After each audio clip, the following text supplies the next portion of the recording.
श्री शिवाय नमस्तु भयम।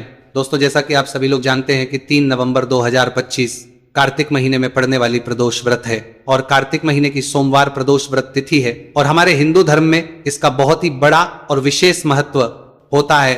अगर कभी भी मौका लग जाए और कार्तिक महीने का प्रदोष व्रत सोमवार के दिन पा जाए तो आप लोगों को सिर्फ और सिर्फ तुलसी की सूखी लकड़ी वाला उपाय तो अवश्य ही करना चाहिए। इन दोनों का संयोग बहुत ही कम आता है।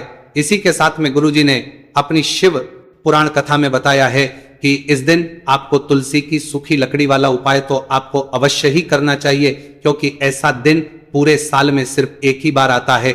और दोस्तों, आप सभी लोग जानते हो कि सोमवार प्रदोष व्रत का अगर सबसे बड़ा कोई उपाय है तो वही जान में तुलसी की लकड़ी वाला उपाय है।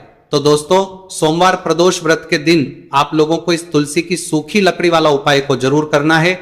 बहुत सारे लोग होंगे जिन लोगों ने इस उपाय को ना किया हो, मतलब पूरा साल निकल गया, उन्होंने किसी भी दिन इस तुलसी की सूखी लकड़ी वाला उपाय को ना किया हो। पर दोस्तों, आपके पास एक आखिरी मौका बचा हुआ है, जो कि सोमवार प्रदोष व्रत के दिन है। इस दिन आप लोगों को इस वाले उपाय को जरूर कर लेना है।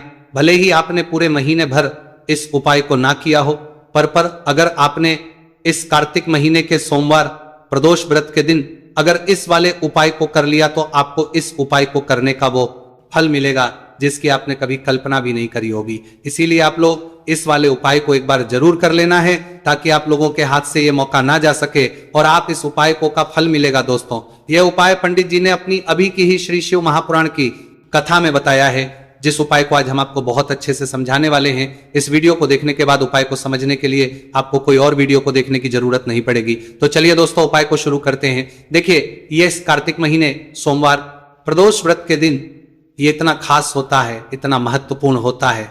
देखा गया कभी कभी बड़े बड़े पूजा पाठ अनुष्ठान से जो कि मनोकामना पूर्ण नहीं होते, वहां कार्तिक महीने के सोमवार प्रदोष व्रत के दिन एक छोटे से उपाय करने से ही आपकी मनोकामना पूर्ण हो जाती है। और बहुत सारे लोगों ने इस उपाय को किया भी है, पर उनको इस उपाय को करने का फल भी जरूर मिला है। अगर आप लोग भी पूछी जाए इस उपाय को करना चाहते हैं तो आप इस उपाय को पहले अच्छे से समझ लेना, सुन लेना, उसके बाद करना। इस उपाय का फल जरूर मिलेगा और इस उपाय को कर लेने से आपके घर में चाहे किसी भी प्रकार की दुख और समस्या क्यों ना चल रही हो, आपको उसका कारण भी नहीं पता है कि भाई ये समस्या किस कारण से चल रही है, उसका कुछ भी कारण हो सकता है। जैसे पितृदोष हो सकता है या किसी भी तरह का मंगल दोष भी हो सकता है। तो इस दिन आप लोगों को ये वाला उपाय कर लेना है। ये एक ऐसा उपाय है जिस उपाय को अगर किसी विशेष दिन पर किया जाए तो भाई उस विशेष दिन का जो है तो हमें मिलता ही मिलता है, पर हमने उस दिन पर इस उपाय को किया है तो हमें उससे भी बड़ा फल मिलता है और फल बहुत जल्दी मिलता है, क्योंकि आप इस उपाय को बहुत ही बड़े और विशेष दिन पर कर रहे हो। तो चलिए अब उपाय के बारे में बात करते हैं, लेकिन उससे पहले आप लोगों को यह जानना आवश्यक है कि आखिर ये उपाय किस समय करना है, किसको करना है और कैसे करना है।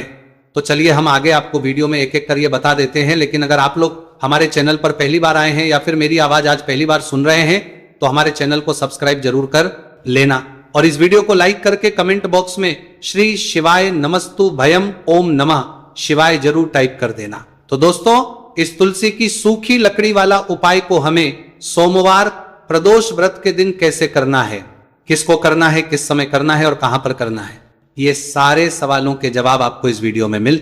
और जो ये वीडियो देखेगा भाई, उसको तुलसी की सूखी लकड़ी वाला उपाय जरूर करना चाहिए, क्योंकि इस दिन काला तिल का भी बहुत ही बड़ा और विशेष महत्व होता है। और जब बात आ जाए तुलसी की सूखी लकड़ी वाला उपाय की, तो ये सोने पर सुहागा वाली बात हो जाती है और ये बहुत ही बड़ा उपाय होता है। अब दोस्तों, इस तुलसी की सूखी लकड़ी उपाय को आखिर करना किसको है, सबसे पहले हम लोग वो बात जान लेते हैं। तो देखो, घर की जो बड़ी माताएं बहन होती हैं, उन माताओं बहनों में से कोई भी एक बड़ी माता बहन इस वाले उपाय को कर सकती है। और दोस्तों, अगर आप चाहें तो अपने घर में से सभी सदस्यों को भी इस उपाय को करवा सकते हैं।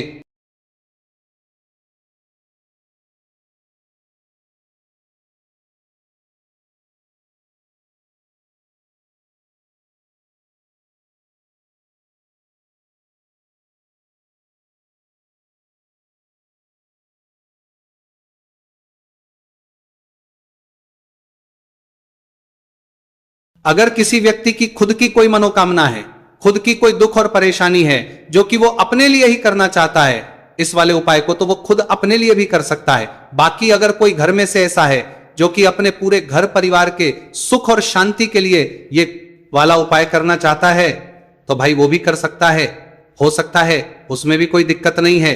कहने का मतलब यह है कि इस उपाय को हर एक सदस्य भी कर सकता है और पूरे घर परिवार के सदस्य के लिए घर की बड़ी माताओं बहनों में से कोई एक माता बहन भी कर सकती है।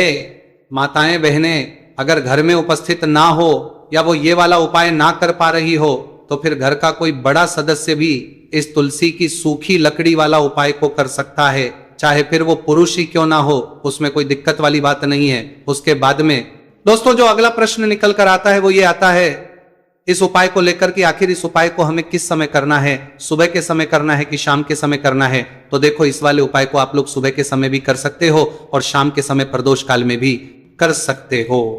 अब अगर आप पूछो कि भाई साहब सबसे उत्तम समय कौन सा रहेगा इस तुलसी की सूखी लकड़ी वाला उपाय को करना है का, तो हम बस यही कहेंगे कि इस उपाय को आप सुबह के समय करेंगे तो ज्यादा बेहतर होगा। बाकी अगर प्रदोष काल शाम के समय भी करेंगे तो भी अच्छा होगा, उसमें कोई भी दिक्कत वाली बात नहीं है।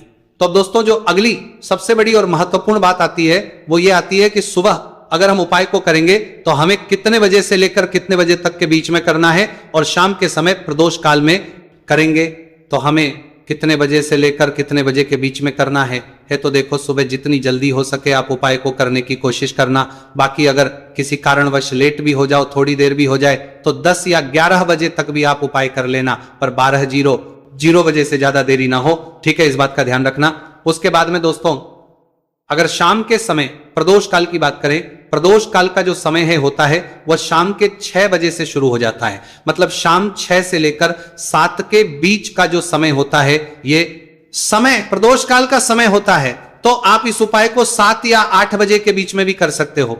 मतलब शाम के 6 बजे से रात 8 बजे के बीच में आप कभी भी इस वाले उपाय को कर सकते हो, उसमें कोई भी दिक्कत वाली बात नहीं है। देखिए, यदि हम किसी भी प्रकार के उपाय को निश्चित दिन और निश्चित तिथि पर करते हैं तो इसका हमें बहुत अधिक लाभ मिलता है, और इन उपायों को करने के बाद हमारे जीवन में बहुत अधिक परिवर्तन है। साथ ही साथ ये जो उपाय आपके जीवन की सारी परेशानियों को और सारी बाधाओं को दूर करने वाले हैं। देखिए दोस्तों, आज के इस पूरे ही वीडियो में हम आपको 3 चमत्कारिक उपाय बताने वाले हैं, और ये तीनों ही उपाय बहुत ही खास और बहुत ही ज्यादा विशेष होने वाले हैं। तो चलिए दोस्तों, जाने वाले हैं, लेते हैं गुरुजी द्वारा बताए गए सबसे पहले उपाय के बारे में। कार्तिक महाधन प्राप्ति उपाय, तुलसी की सूखी लकड़ी घर में रख देना, बहुत जल्दी करोड़पति बनोगे, पैसा पत्थर से बंधोरपति बनोगे, बरसेगा राधे धधे। दोस्तों, आपको किसी भी दिन तुलसी की सूखी लकड़ी का उपाय घर पर करना है, और ऐसा समझ लीजिए कि तुलसी की सूखी लकड़ी का ये उपाय आपको बहुत जल्दी करोड़पति बनाएगा, क्योंकि जो मेरी का महीना है ये श्री हरि विष्णु को सबसे प्रिय महीना है। तो देखिए, स्कंद पुराण में आता है कि भगवान विष्णु को सबसे प्रिय अगर कोई महीना है तो वह कार्तिक का ही महीना है, और कार्तिक के महीने में तुलसी के उपाय रातों रात आपके भाग्य को चमकाते हैं। ऐसे में आज की वीडियो में हम आपको तुलसी के ऐसे उपाय बताने जा रहे हैं जो रातों रात आपका भाग्य चमकाएंगे और बहुत जल्दी आपको महाधनी बनाएंगे। तो देखिए, श्री हरि विष्णु प्रसन्न होते हैं जब भी आप मां तुलसी से जुड़ा हुआ कोई भी उपाय करते हैं। मां लक्ष्मी प्रसन्न होती है जब आप श्री हरि विष्णु को प्रसन्न करते हैं। अब आज की वीडियो में जो उपाय हम आपको जा रहे हैं, इस उपाय को करने से श्री हरि विष्णु तुरंत प्रसन्न होते हैं और सीधे सीधे आपको मां लक्ष्मी को प्रसन्न कर लेते हैं। आपके जीवन में आप खुद अपने सौभाग्य को प्रसन्न कर लेते हैं, प्राप्त कर लेते हैं इस छोटे से उपाय को करके।